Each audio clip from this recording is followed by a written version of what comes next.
The internet is the go-to source for information this century. But when it comes to health, well, you get the idea.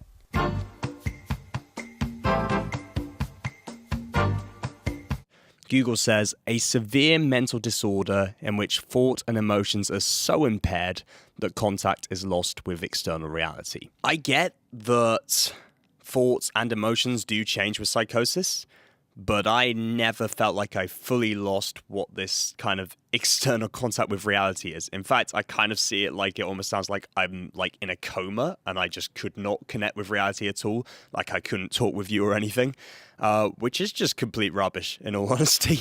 I could go day to day through life and you would have had no clue that what was going through my mind. It was all behind closed doors. All of these kind of crazy thoughts I had in my mind, they didn't show until I got home. Also, a definition on the NHS page came up, and they say psychosis is a mental health problem that causes people to perceive or interpret things differently from those around them. This might involve hallucinations or delusions. I believe this is a mild better definition. Simply because of the fact it leaves out two very important words, which shouldn't be in the definition, which Google chose to include.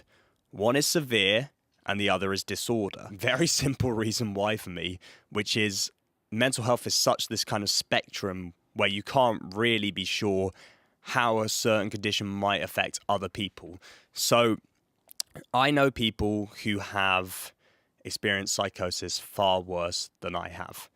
But I also know people who I believe have experienced depression far worse than I have with psychosis.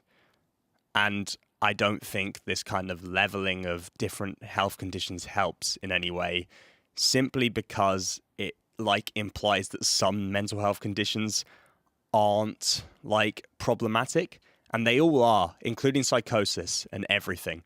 Everything is very troubling for someone as soon as they go into having a mental health diagnosis. In all honesty, my suggestion would be to talk to a professional rather than look online.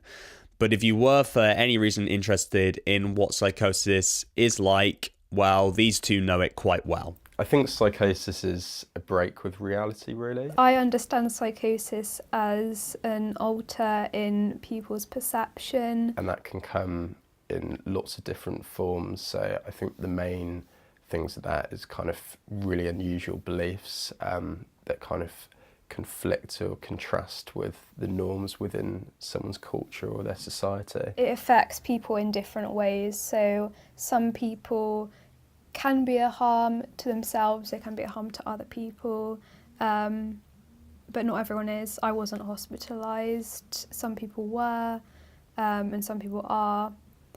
But I don't like the idea that psychosis is such a horrible and scary thing. This channel is now live. There's going to be a new video every single week. So all you need to do is subscribe to keep up with documentaries, short talks, and discussions all about mental health.